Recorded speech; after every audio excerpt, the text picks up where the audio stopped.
In our last episode of The Epic Life of Napoleon, we followed a young, awkward Corsican through his schooling and early military career.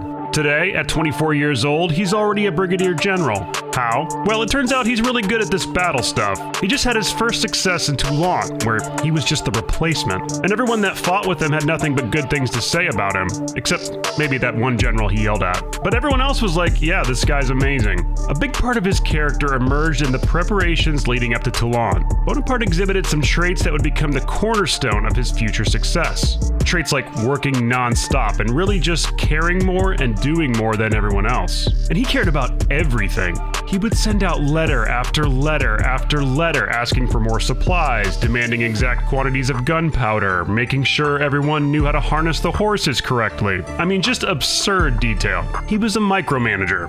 And he was actually good at it.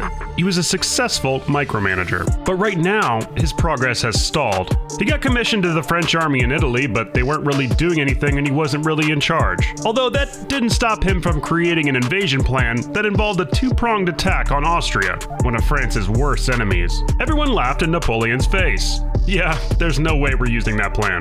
Everyone knew the French army in Italy was just a diversion tactic for France's real army of the Rhine. No one took the army of Italy seriously. Napoleon ended up back in Paris, and also he was madly in love. What? I thought Napoleon said love was pointless and stupid. Guess he changed his mind.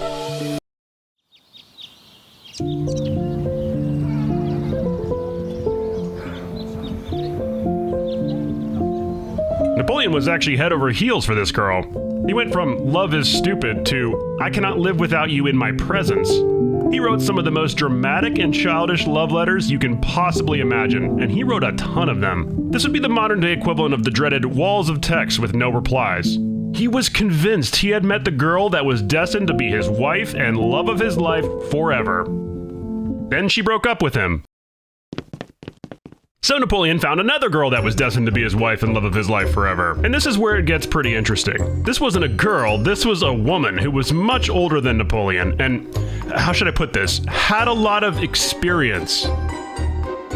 Sexually. She wasn't extremely pretty or conventionally beautiful, but Napoleon fell madly in love with her. And the funny part is, Josephine didn't really love him back that much. She kind of thought he was dumb and childish, which, to be fair, he was. But he was about to become a man.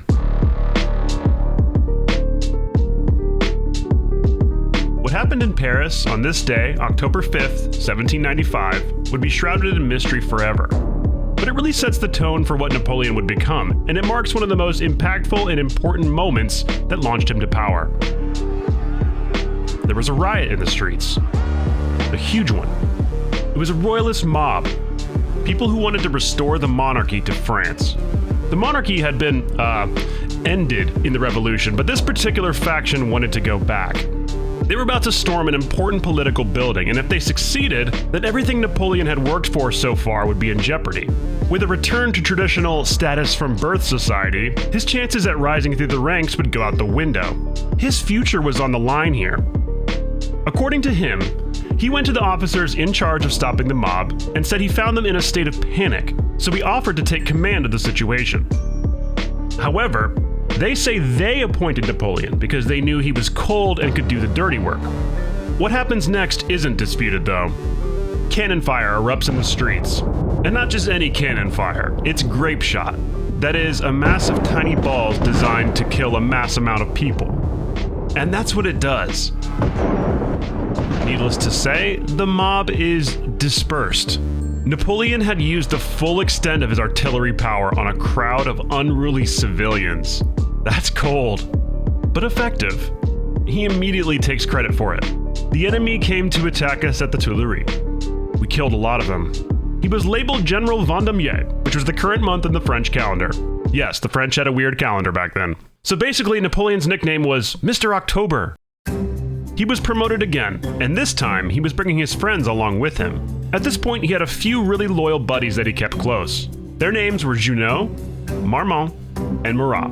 They were basically huge fanboys of Napoleon. Meanwhile, in Italy, nothing was happening, and that was a problem.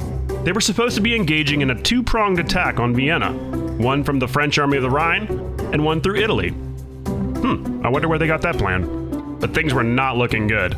The army in Italy had very few supplies and extremely low morale. They literally had to share pants, boots, and other necessities, and were little more than a starving mob. Once again, Napoleon was given the tough task that no one wanted to do.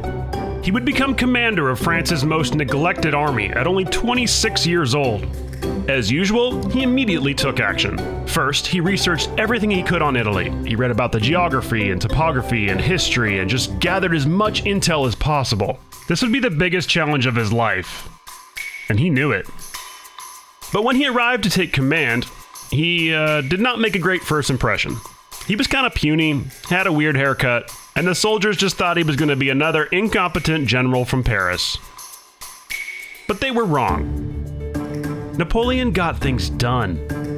The army of Italy was moving.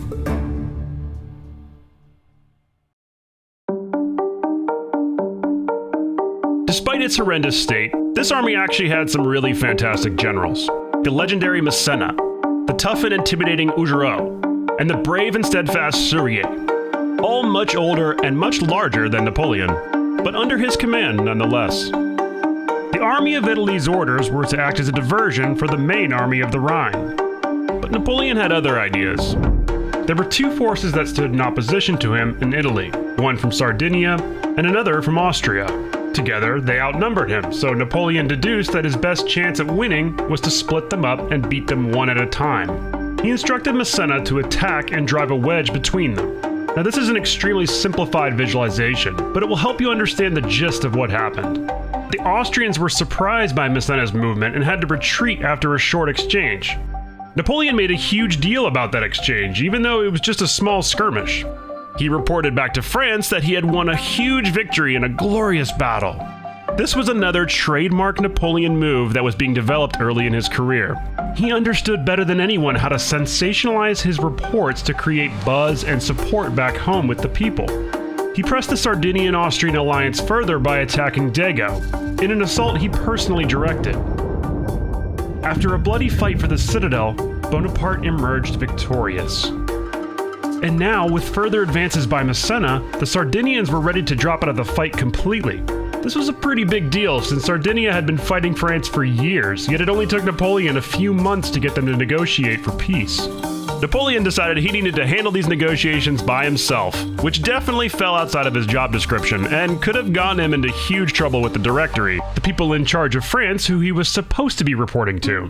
But Napoleon was worried about something way more serious than the Directory. Josephine hadn't been returning his letters, and he was absolutely shattered that she would not come and keep him company in Italy during his campaign. He wrote to her every single day, and honestly, it got pretty pathetic. Josephine would actually read his letters out loud to her friends for a laugh. It was that bad. And then it says, "I can hardly imagine how I existed before I met you." Oh, he is funny, Bonaparte. She was also cheating on him. But back in Italy, a bigger challenge now stood before Napoleon's troops. Sardinia was out of the picture since Napoleon had basically bullied them into peace during negotiations. But now the more formidable Austrians were turning to face him at Lodi. And Napoleon's men were still pretty frail and in no condition to cross the defended bridge that led to the city. He ordered the attack anyway. And the crazy thing is, it worked. The French managed to cross the bridge and sent the Austrians scampering. Napoleon had another victory under his belt, and this one didn't really need exaggerating. But he did anyway, reporting an epic feat by him and his men at Lodi, complete with inaccurate battle statistics, inflating his enemy's casualties, and downplaying his own. This post-battle misinformation would become a staple of Napoleon's character going forward. Soon, more and more favorable reports were pouring into Paris from Italy. Napoleon was kind of dominating, actually, and he was becoming pretty famous and popular in France. After all, everyone loves a winner. But it wasn't just the people that Bonaparte was popular with, his army loved him too, and that was a big part of the success they were experiencing in Italy.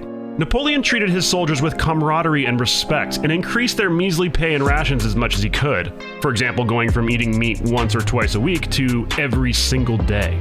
And the more they won, the more they could afford, because let's not gloss over this, they were looting Italy. They weren't really getting that much support from back home, so this was really the only way they could get their much-needed supplies. Napoleon knew his troops were weak and tired, so he turned a bit of a blind eye to the looting and pillaging at first. But once the soldiers became better equipped with clothes and boots they had stolen, he tightened up the discipline a bit, even executing some soldiers who went a little too wild. He was the hardest on officers, though, and made a habit of calling them out in front of his men, which made the soldiers like him even more. He wasn't some stuck-up aristocrat general, he was a soldier just like them. He would remember their individual names and would constantly gas them up and tell them how glorious and proud they should be just to have the honor of serving in the army of Italy. This had a great effect on the troops, and made them more willing to march further and faster and do things like cross defended bridges to win battles. The French divisions also behaved kind of independently, which allowed more speed and flexibility, in contrast to the Austrians, who operated more like a rigid machine. Thanks to General Bonaparte, the Army of Italy was set up for success and becoming a formidable and proud fighting force. But Napoleon was sending many of them to their deaths, and they desperately needed reinforcements to continue what would be a long and grueling fight against the Austrians.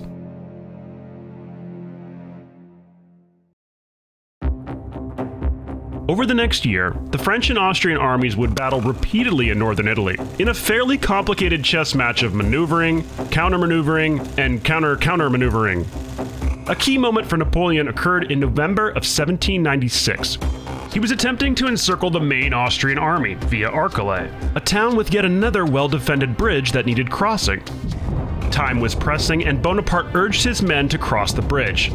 But even they knew it would mean instant death, and they would not do it. So, Napoleon grabbed a flag and charged towards the bridge with his personal aides, one of whom was gunned down right next to him. He waved the flag high to encourage the troops to cross the bridge, but was thrown down into a ditch by heavy fire from across the river. By all accounts, this was a disaster, but Napoleon was about to turn that disaster into a huge success. The news came back to Paris recounting how brave and heroic Napoleon looked waving that flag on the bridge. Honestly, it was pretty awesome, even though he didn't even cross the bridge. But Napoleon and the media took it to a whole new level of sensationalism, pushing a narrative of godlike heroics and epic bravery from the young general. Bonaparte was going viral in France, and it was moments like these that made more and more people learn his name. This scared the Directory a little bit, and for good reason.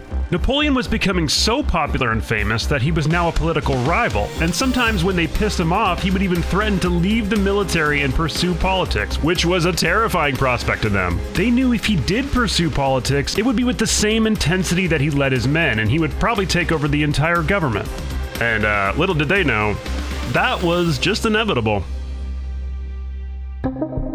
Napoleon was already doing whatever he wanted because he was winning battles and winning over the people. Even his detractors had to admit there was something very special about this man. Whether it was fate or luck or destiny, he would consistently survive near misses on the battlefield and always came out on top no matter the odds. His reputation now far preceded him, and the craziest example of this is when a group of 3,000 Austrians caught him separated from his main army in Lonato. Napoleon could have easily been captured, but he told them he had his whole army outside the city, and if they didn't surrender at 8 minutes, he'd obliterate them all. It was a total bluff, his army wasn't even close. They surrendered. He signed another peace deal in Naples without the Directory's permission, and they were furious, even though by now they had recognized that Italy was the real main army and the army of the Rhine was full of frauds. Napoleon realized he was making some enemies within France and really needed to watch his back. Not only that, Josephine was driving him crazy.